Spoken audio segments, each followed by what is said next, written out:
రైతు సోదరులకు నమస్కారం.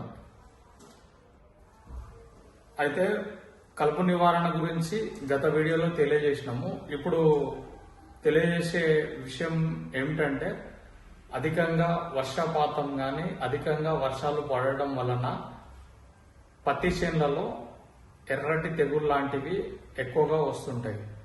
ఎక్కువ వర్షాలు కలిగి ఉండడము మరియు అధికంగా తేమ కలిగి ఉండడం వలన ఫంగస్ బ్యాక్టీరియా సంబంధించినటువంటి పెరుగుదలకు ఎక్కువ దోహదం చేకూరుస్తాయి.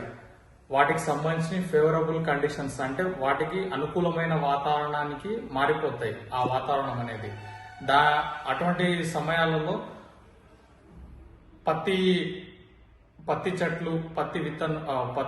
చెట్లు సంబంధించినవి ఏవైతే ఉంటాయో అన్ని ఎరుపు కలర్లకి మారిపోతుంటాయి.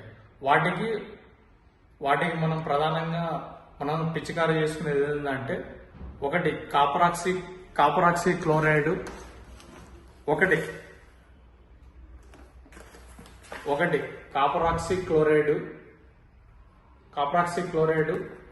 కాపరాక్సీ క్లోరైడ్ అనేది 250 ml per acre చొప్పున, మరియు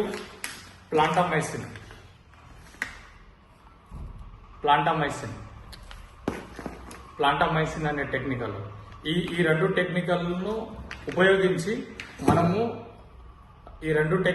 ఉపయోగించి అధికంగా వర్షాలు పడ్డ సమయంలో వీటిని పిచికారీ చేసుకోవడం వలన ఎరుపుగా మారినటువంటి పత్తి చేనులను మనం సాధారణ స్థితికి తీసుకొని రావచ్చు.